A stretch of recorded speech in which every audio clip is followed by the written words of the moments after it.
성경 말씀 보겠습니다. 고린도전서 12장 4절에서 13절입니다. 신약 성경 고린도전서 찾겠습니다. 고린도전서 12장 4절에서 13절입니다. 신약 성경 277쪽입니다.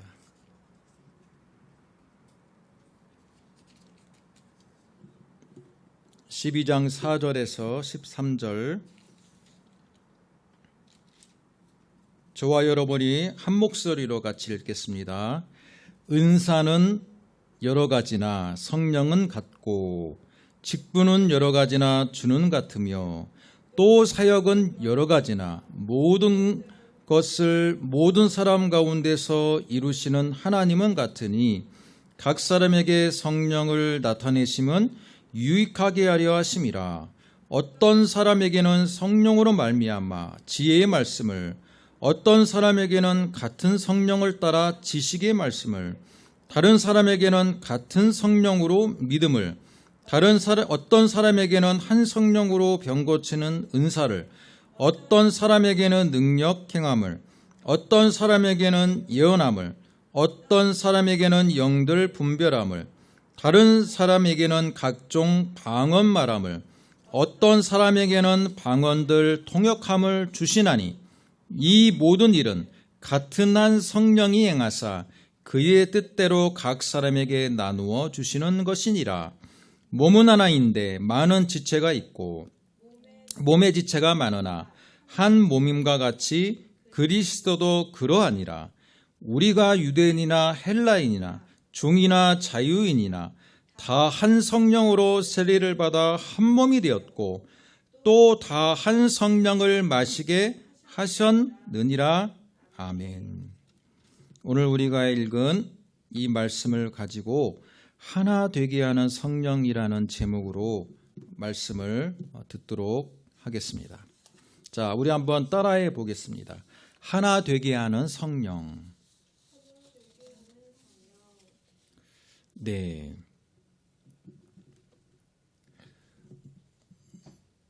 오늘이 6월의 첫째 주이면서 부활절 이후에 50일이 되는 주일이에요. 그래서 성령 강림절이라고 말합니다. 구약에 3대 명절이 있었는데 6월절이 있었고 또한 오순절에 해당한 오순절이 있었고 그 다음에 초막절이 있습니다. 여러분 마치 우리나라의 명절이 설날과 추석이 있잖아요. 현재 우리나라의 명절은 큰 명절이 2개가 있습니다. 그러나 과거로 조선시대 때로 건너가면 우리나라에도 설과 추석 사이에 단오라는 날이 있었어요. 단오절. 단오절이 있어서 지금은 단오절이 거의 무의미하게 되었지만 과거에는 단오절도 굉장히 의미 있는 날로서 3대 명절로 여겼습니다. 그런데 성경을 읽어보면요. 비슷해요. 우리의 꼭 설에 해당하는 날이 6월절이고요.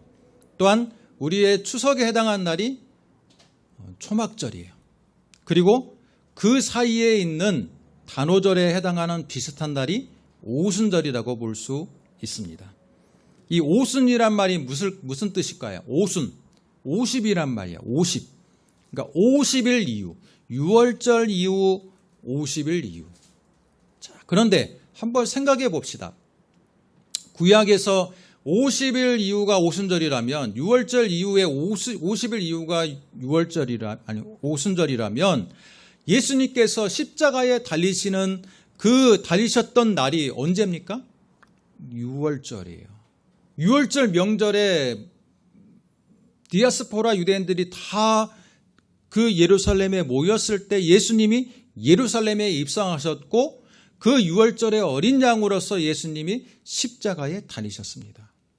그렇기 때문에 6월절에 예수님이 십자가의 사역을 사역을 담당하셨기 때문에 그 이후에 오순절이 되는 그 날에 예수님께서 부활하시고 나서 40일 동안을 승천하시기 전까지 지상에 본인의 부활하심을 증거하셨다가 너희들이 예루살렘을 떠나지 말고 기다려라라는 그 말씀을 주시고 불과 열흘 만에 성령이 강림하셨다는 거예요. 구약의 명절과 예수님의 그 사역이 함께 가고 있다는 거예요. 그렇기 때문에 오늘은 우리에게는 성령 강림 주일이지만 유대인들에게는 무슨 날일까요? 오순절인 거예요. 오순절. 유대인들에게 6월절은 우리에게는 무슨 날입니까? 고난주간. 예수님께서 십자가의 어린 양으로 십자가를 지시는 날이기 때문에. 이처럼 구약의 명절을 예수님께서 성취하시는 거예요. 6월절의 진정한 의미를 예수님께서 어린 양으로 성취하셨고 또한 오순절의 진정한 의미를 예수님께서 성령을 이 땅에 보내주심으로 말미암아 오순절은 즉 마가의 다락방에 성령이 임한 날을 기념하는 날일 뿐만 아니라 교회가 탄생한 날이다 라고 볼 수 있어요. 교회가 탄생한 날, 성령이 비로소 이 땅 가운데 강림하심으로 말미암아 교회가 탄생이 되었다라는 말이에요. 여러분, 이 강림이라는 말이 무슨 말일까요? 강림.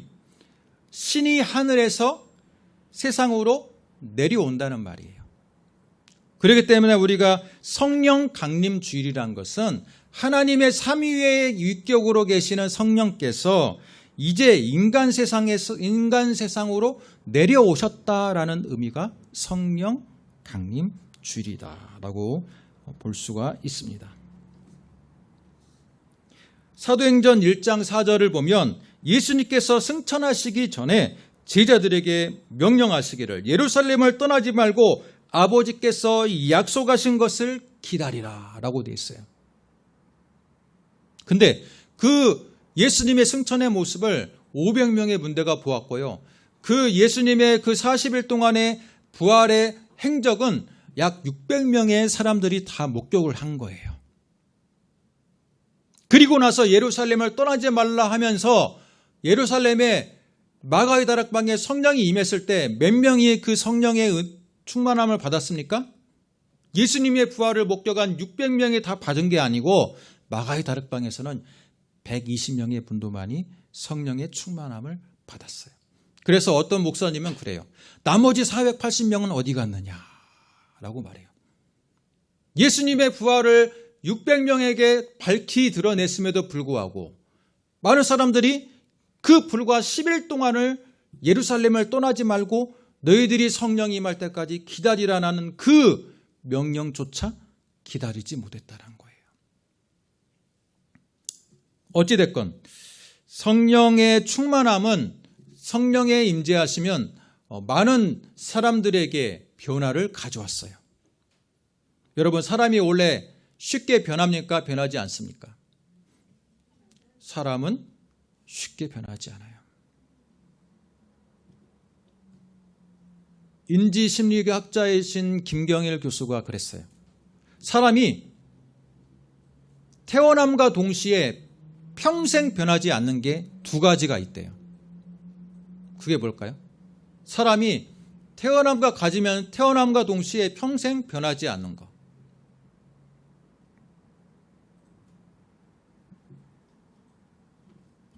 하나는 성격이래요. 성격. 여러분의 성격은 이미 태어남과 동시에 성격은 이미 기본 자기가 가지고 있는 성격을 가지고 태어난다는 거예요. 그리고 성격이 많은 사람들이 내가 성격이 변화되었다라고 이야기하지만 실제로는 그 변화된 게 아니라 본래 성격에서 좀 더 사회화되거나 조금 더 환경에 의해서 조금 더 내가 그 성경의 영향을 받아서 변한 것처럼 보일 뿐이지 실제 내가 가지고 태어난 성격은 변하지 않는 거라고 그래요. 또 한 가지 사람이 변하지 않는 것이 무엇이냐? 바로 지능이라 그래요. 지능. 사람이 어렸을 때부터 갖고 있어서 사춘기를 지나면서까지는 계속 무슨 검사를 합니까? 지능 검사를 한대요. 초등학교 때 지능 검사하고 중학교 때 지능 검사하고 고등학교 때 지능 검사를 해요. 그러나 성인이 되고 난 이후에는 지능 검사를 합니까? 안 합니까? 안 해요. 왜 안 할까요? 귀찮으니까? 물론 그런 것도 있지만 지능은 사춘기 이후로는 변하지 않는데요. 평생 그 지능을 가지고 살아간다는 거예요. 그렇기 때문에 그 어른이 된 이후부터 이제는 측정할 필요가 없다라는 거예요.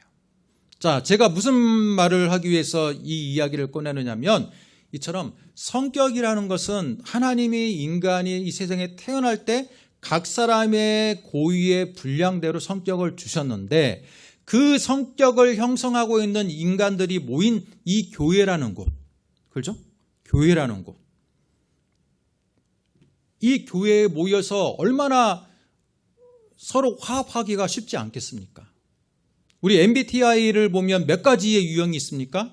16가지의 유형이 있는데 또 각 유형마다 또 A형이 있고 무슨 B형이 있고 여러 가지 또 형이 있어요. 그렇기 때문에 사람은 수십 가지의 성격의 유형이 있는데 서로 다른 성격의 유형의 사람들이 만나서 공동체를 이루었어요.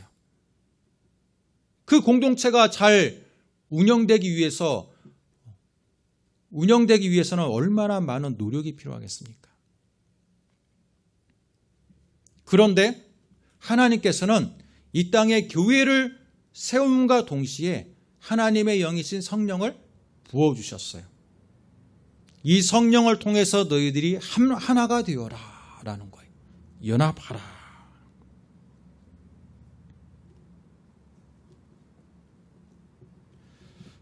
여러분, 오늘 우리가 읽은 이 말씀은 고린도전서 12장의 말씀인데 고린도전서 12장과 13장과 14장을 여러분이 자세히 보면 바로 성령에 대한 주제예요.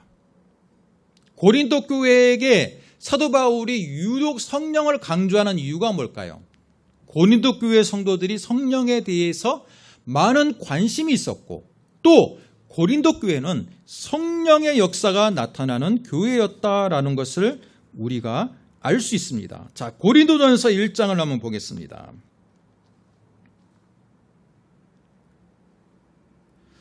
1장 4절을 보면요. 그리스도 예수 안에서 너희에게 주신 하나님의 은혜로 말미암아 내가 너희를 위하여 항상 하나님께 감사하노니. 내가 너희를 위해서 항상 하나님께 감사한대요. 그런데 무엇을 감사하냐? 그 중에서 감사하는 조건 중에 하나가 7절. 너희가 모든 은사의 부족함이 없이 우리 주 예수 그리스도의 나타나심을 기다림이라. 고린도 교회는요, 너희가 모든 은사의 부족함이 없이 나타난 교회였다라는 거예요. 하나님께서 교회마다 부어주시는 은혜가 달라요. 그죠? 그런데 특별히 고린도 교회는요, 하나님께서 모든 은사를 부족함 없이 충분하게 공급해 주는 역사가 나타나는 교회였다라는 거예요. 여러분, 성령으로 말미암아 많은 은사가 나타났어요. 자, 오늘 우리가 읽은 12장의 말씀 보세요. 8절부터 어떤 사람에게는 성령으로 말미암아 지혜의 말씀, 또 지식, 또 믿음의 은사, 병 고치는 은사, 능력 행함의 은사, 또한 예언의 은사, 영 분별의 은사, 방언의 은사, 방언 통역의 은사 등이 지금 우리가 읽은 이 본문에 나와요. 그러면 우리가 읽은 이 본문에 나오는 것만이 성령의 은사냐? 그렇지 않아요. 사도 바울이 교회에 나타나는 대표적인 은사만을 얘기했을 뿐이지 실제로는요, 각 교회마다 또 예수 그리스도를 주로 고백하는 자마다 하나님은 은사를 나눠주고 계세요. 그게 바로 성령이 하는 일이에요. 성령이 하는 일. 예수 그리스도를 대신해서 성령이 영으로, 그리스도의 영으로 우리 신자 한 사람 한 사람에게 찾아와 주시는데, 그 찾아와 주셨을 때 성령은 각 사람의 믿음의 분량에 따라서 값없이 은사를 나눠 주신다는 거예요. 그런데 특별히 하나님께서 어떤 교회에게는 더 많은 은사를 부어주는 교회가 있고, 또 어떤 교회에게는 주로 정적인 은사를 부어주는 교회가 있어요. 그런데 고린도 교회는 하나님께서 고린도 1장에서 말씀하셨던 것처럼 각종의 많은 은사를 부어주셨어요. 고린도 교회를 더 든든하게 세우기 위해서. 왜? 고린도 교회는 이방 신들이 너무나도 많이 난립해 있는 장소였어요. 그리스 아테네에서 멀지 않은 위치에 있을 뿐만 아니라 항구 도시였기 때문에, 항구 도시의 특성이 뭡니까? 무역이 활발하기 때문에 여러 가지 다국적의 사람들이 거주하는 곳이에요. 그렇기 때문에 여러 지역에서 온 사람들이 자기들의 신들을 섬기는, 우상들이 창고라는 동네가 고린도 교회였다라는 거예요. 그 우상이 창고라는 곳에 사도 바울이 교회를 세우니 얼마나 영적으로 도전이 있겠습니까? 성령께서 그것을 아시고 고린도 교회에 그 영적인 도전으로부터 승리할 수 있도록 각종 은사를 충분하게 공급해 주셨던 겁니다.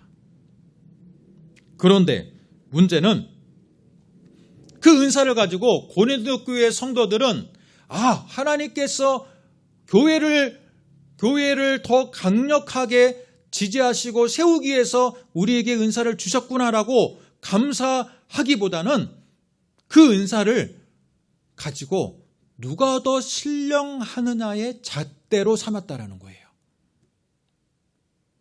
누가 더 신령하느냐, 어떤 은사를 받은 사람이 더 하나님과 더 가까이 있느냐, 여러분 그렇게 서로 비교하기 시작했다라는 거예요. 그러면 그 교회가 어떻게 될까요? 여러분 한번 대답해 보세요.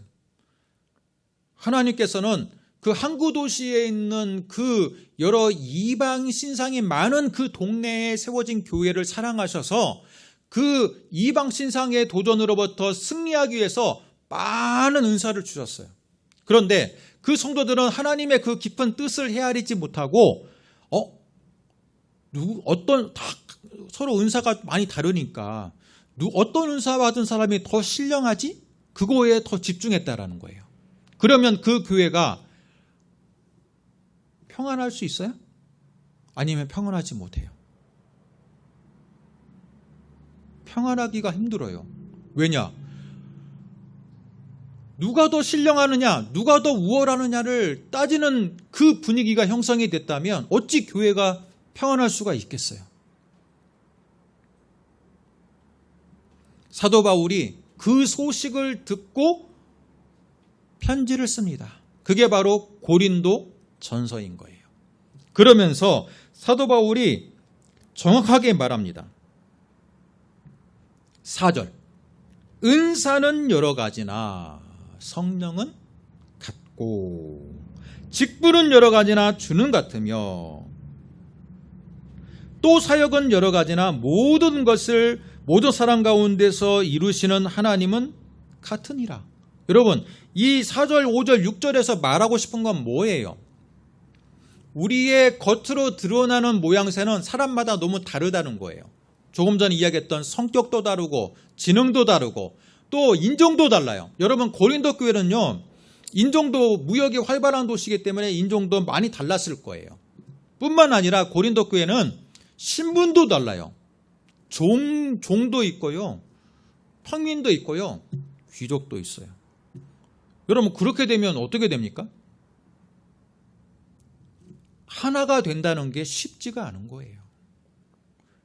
지금 시대야 모든 사람들이 다 국민이지만 여러분, 그 당시에는 노예제도가 있는 시대예요. 그랬을 때 여러분, 내가 부리는 노예였는데 그 사람이 지금 교회에 앉아 있어요. 그러면 예배 끝나고 같이 식사를 나눌 때도 그 사람하고 같이 식사를 나누는 것이 어떻게 될까요? 꺼려지지 않을까요? 우리 조선시대 때 선교 초기의 때는 그런 일이 많았어요.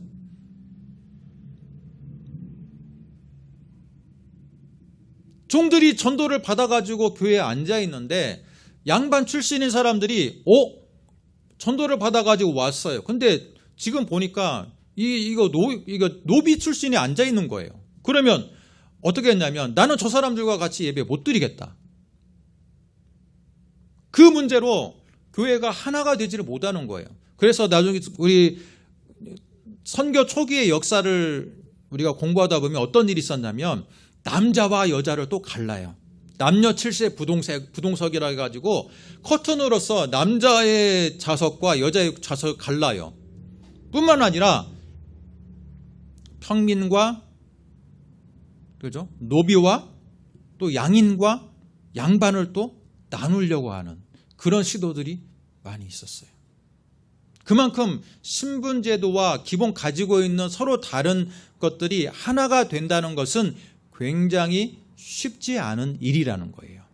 사도 바울도 그것을 알고 4절에서 6절을 통해서 무엇을 말하고 싶은 겁니까?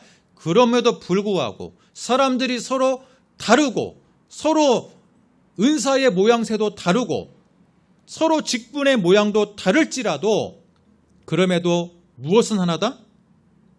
주는 하나다. 성령은 한 분이다.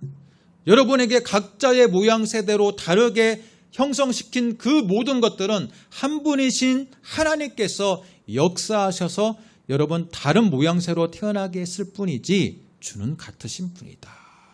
교회의 일치성을 사도 바울은 강조하고 있다라는 겁니다.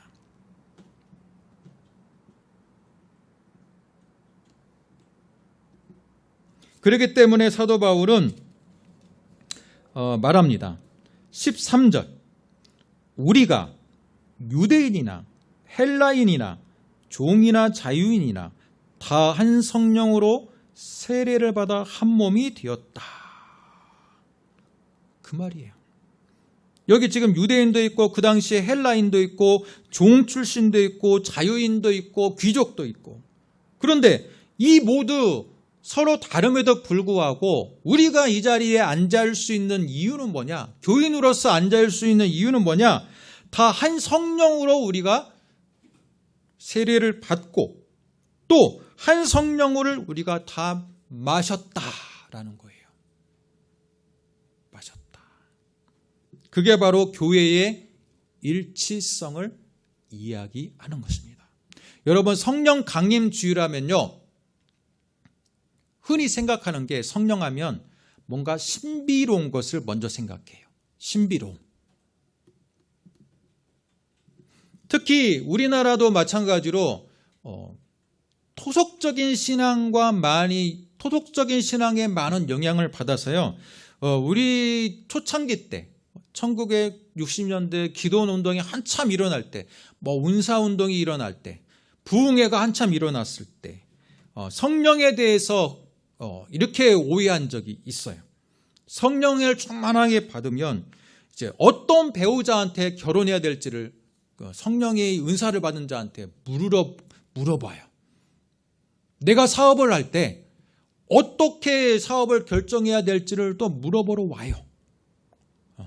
헌금은 말은 헌금이지만 실제로는 마치 복채를 대는 것처럼 그렇게 하면서 뭔가 신령한 사람을 찾아가지고 자신의 인생을 상담한다는데 그 인생을 상담하는 게 마치 무당한테 상담하듯이 자기의 인생의 중요한 결정을 신령한 은사를 받은 사람에게 찾아가서 상담을 하는 것이 꽤나 일상화된 적이 있었어요.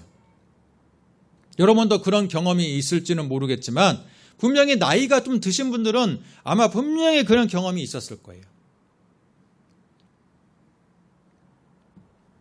또 한편으로는요. 성령을 너무 제한하는 사람들이 있었어요.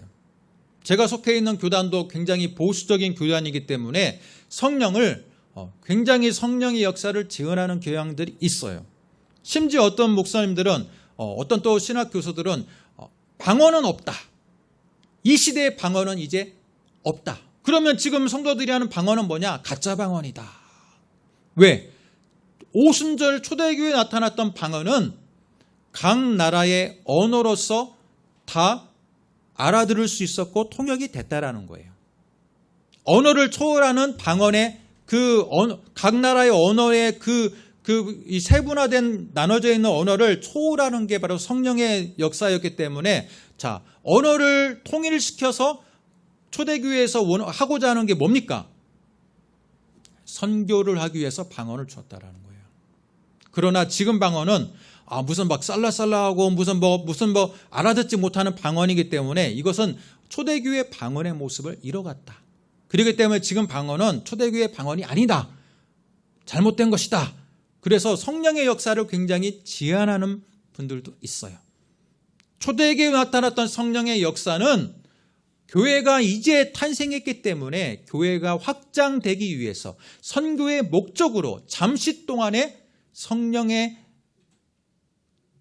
역사가 은사로서 나타났던 시기이지, 지금은 이미 교회가 세상에게 편만하게 많은 교회들이 이미 세워졌기 때문에 성령께서 더 이상 일하시지 않아도 말씀만으로도 교회는 든든하게 설 수 있다라고 생각하는 분들도 있어요.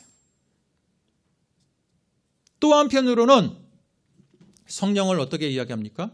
성령을 뭔가 굉장히 신비로운 것처럼, 제가 조금 전에 이야기했던 것처럼 성령을 받으면 미래를 보고 예언을 하고 그 사람의 앞날을 다 상담해 줄 수 있고 먼저 신비로운 것처럼 이야기합니다. 그렇기 때문에 여러분, 성령 강림주의를 맞이해서 우리가 생각해 볼 것은 뭐냐? 아직까지 대한민국 땅에 성령에 대한 각 교단마다의 입장이 꽤나 판이하게 다를 수 있다라는 거예요. 성부 하나님, 성자 예수님에 대해서는 다 일치적으로 다 신학화되어 있고 고백하는 부분이 많은 부분에서 같지만, 성령에 대해서는 바라보는 관점들이 교단마다 상이하게 다를 수 있다라는 겁니다. 그러나 제가 이 시간 여러분에게 말씀을 드리고 싶은 것은, 그럼에도 불구하고 우리가 성령에 대해서 공통적으로 가져야 될 한 가지는 뭐냐면, 바로 이 성령이 하나님의 한 위격으로서 각 사람에게 나타났다는 거예요. 또한 교회를 위해서 세우기 위해서 성령이 각 사람에게 믿음의 분량대로 주셨다라는 거예요.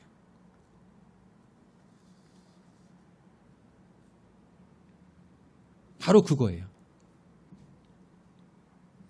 교회를 위해서 세우기 위해서 성령이 준 것이지, 그 사람이 얼마나 신령한 날을 나타내기 위해서 성령이 그 사람에게 각자의 서로 다른 성령을, 은사를 부어준 것이 아니라는 거예요. 여러분, 고린도 교회는요 어떻게 생각했냐면, 방언을 말하는 사람이 다른 은사를 받은 사람들보다 더 신령하다라고 그렇게 생각했던 교회예요. 여러분, 방언을 하면 어때요? 뭔가 막 소리로 막 드러나잖아요. 다른 은사들은 잘 드러나지 않아요. 근데 방언은 명확하게 드러납니다. 소리가 막 외국어를 하니까요. 그렇기 때문에 그 고린도 교회 사람들 안에서는요, 은사를 등급을 나누는데, 그 많은 은사 중에서 방언의 은사에 굉장히 신령함을 부여했어요. 방언을 말해야지만이 신령한 사람이야. 방언을 말해야 신령한 사람이야 라고 말했어요. 그런데 여러분, 사도 바울이 고린도전서 12장에서 말하는 8절부터 10절까지 나오는 이 은사에 대해서 여러분 자세히 한번 봐보세요. 방언이 어디에 위치하고 있습니까?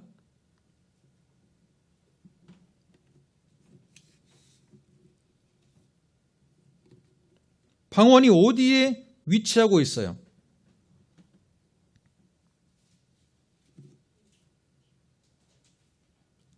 첫 부분에 위치하고 있습니까? 8절에 보면 제일 먼저 나오는 은사가 뭐예요? 지혜의 말씀. 두 번째는 지식의 말씀. 이렇게 나오다가 방언 어디 나옵니까? 10절의 하반부를 보니까 다른 사람에게는 각종 방언 말함을, 어떤 사람에게는 방언 통역함을 주시나니라고 돼 있어요. 자, 이게요, 왜 뒷부분이 있다는 건 뭐예요? 중요하다는 거예요? 좀 그나마 조금 순서에서 밀린다는 뜻이에요. 순서에서 좀 밀린다는 뜻이에요. 사도 바울은 지금 어떤 은사가 더 신령하냐를 가지고 서로 내가 잘났느니 네가 잘났느니로 따지고 있는 고린도 교회 성도들에게 편지를 쓰면서 그들이 그렇게까지 중요하게 여겼던 이 방언에 대해서 은사로 말할 때 가장 뒤에다가 위치를 시켜놨어요. 그건 뭐예요?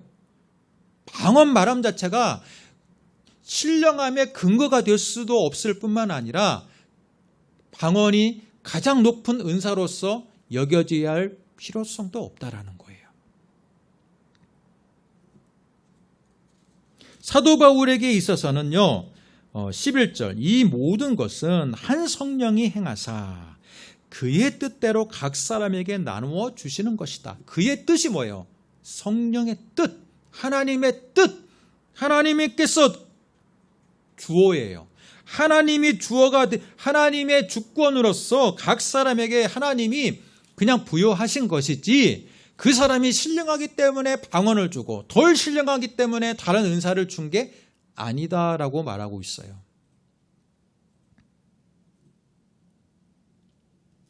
그렇기 때문에 여러분, 우리가 알아야 될 것은 내가 어떤 은사를 갖고 있기 때문에 다른 사람보다 더 신령하다라고 생각하는 그 생각 자체가 교만이라는 겁니다. 교만. 왜? 은사를 나눠주는 주체는 내가 아니고 나의 노력에 따라서 내가 어떤 은사를 받느냐가 결정되는 게 아니라 은사를 부어주는 주체는 하나님의 영이신 성령이라는 거예요. 하나님의 성령께서 주도적으로 각 사람에게 나누어 주는 게 은사라는 겁니다.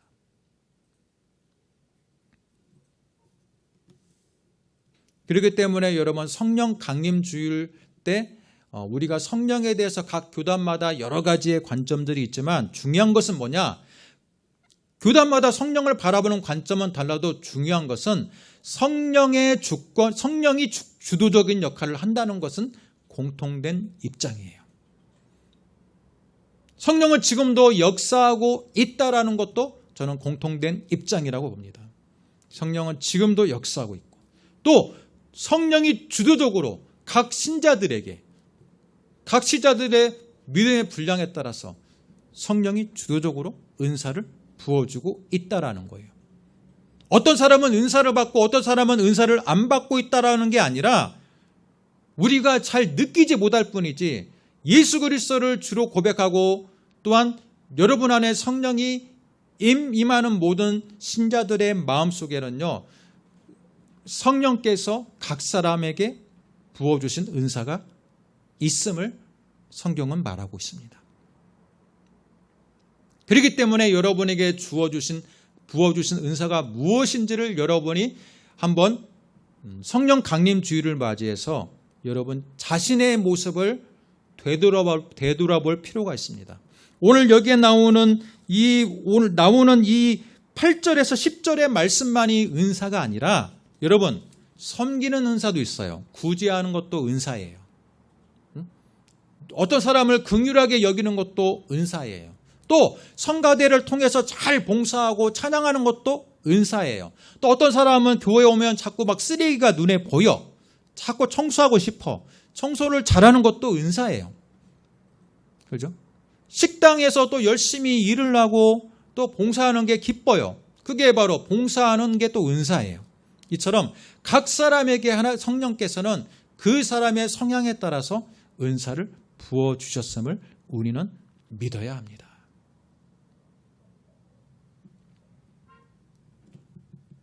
그렇기 때문에 은사는 교회라는 이 서로 다른 사람들이 모인 곳에서 서로 화합하지 못할 수밖에 없는 환경에서 각 사람들이 화합하게 만드는 거예요. 왜? 똑같이 한 성령으로 은사를 받았기 때문에. 서로의 성격도 다르고 은사의 모양도 달라도 공통점을 찾는다면 무슨 공통점이 있어요?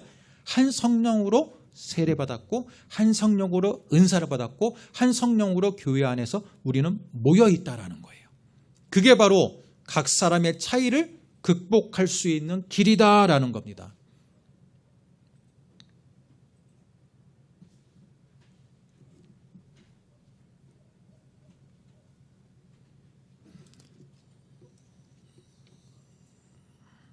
그렇기 때문에 12절, 몸은 하나인데 많은 지체가 있고 몸의 지체가 많으나 한 몸인과 같이 그리스도도 그러하니라. 자, 몸이 하나지만 우리 안에 지금 지체가 있어요. 지체가 뭡니까? 신체 한 일부분이에요. 어떤 사람은 손톱에 해당하는 사람이 있을 수 있어요. 손가락에 해당할 수도 있어요. 손바닥일 수도 있어요. 또 다른 부분일 수도 있어요. 모든 인체를 구성하는 그 모든 그 수많은 것들이 하나의 몸으로 연결되어 있잖아요. 그리고 몸에 연결되어 있는 머리는 바로 그리스도이기 때문에 우리는 서로 다른 부분을 맡고 있을지라도 결국은 우리는 한 몸이고 한 지체임을 잊어서는 안 된다라는 거예요. 사도 바울이 지금 고린도전서 12장을 통해서 고린도 교인들에게 교훈하고 싶은 건 뭐냐면, 너희들이 교인으로서 누가 더 신령하느냐로 따지지 말고 너희들이 공공의 유익을 위해서 성령이 부어진 거기 때문에 너희들이 하나가 되어라 라는 겁니다.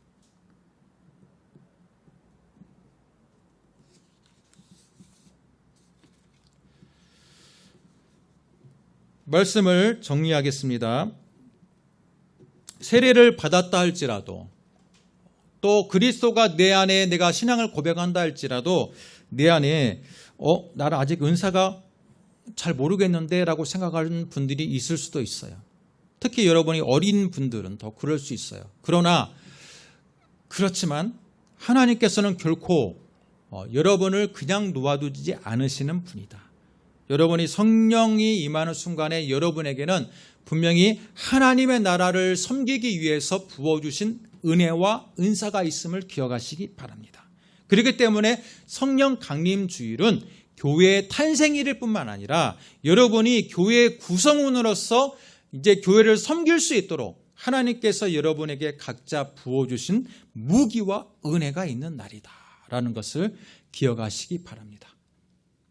과거 2000년 전에 마가의 다락방에 성령이 임했지, 그 임한 날을 기억하는 날이 성령 강림 주일이야 라고만 생각한다면 그 성령 강림 주일은요 2000년 전의 사건일 뿐이에요. 그러나 오늘 이 시간에도 성령은 우리 안에 역사하셔서 마가의 다락방에 역사하셨던 그 2000년 전의 영이 지금도 우리 가운데 역사하고 있음을 우리는 믿어야 돼요. 또 그 영이 역사한 결과 우리 안에 성령이 주시는 은사가 있음을 우리는 기억해야 돼요.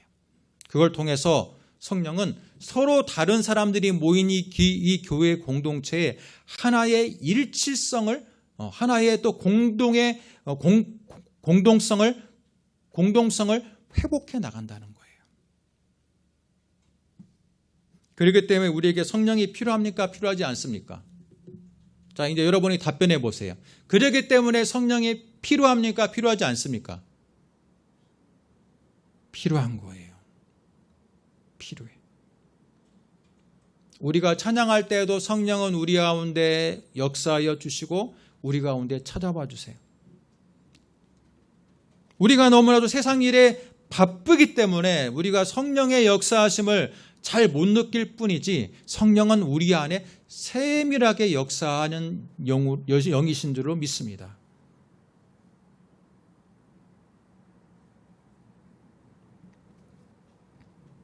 자, 이 시간 우리가 잠깐 기도하겠습니다. 우리 안에 역사하시는 그 성령께서 진정으로 교회의 하나됨을 위해 지금도 영으로 역사하심을 믿습니다.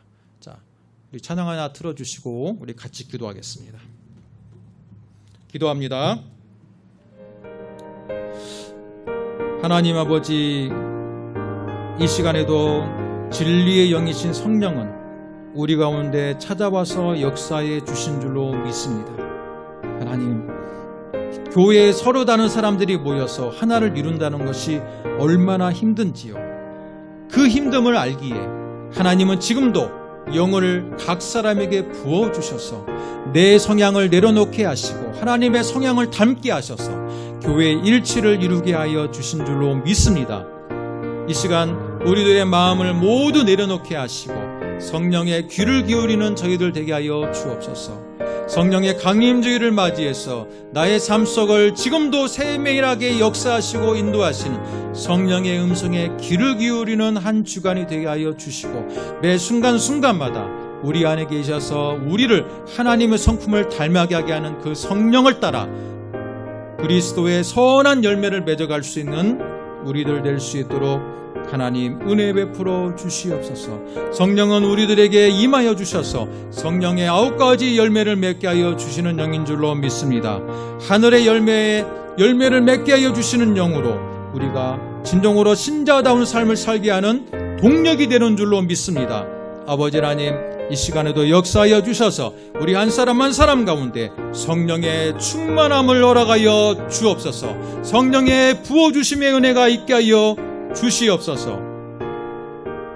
믿사오며 예수님의 이름으로 기도드립니다.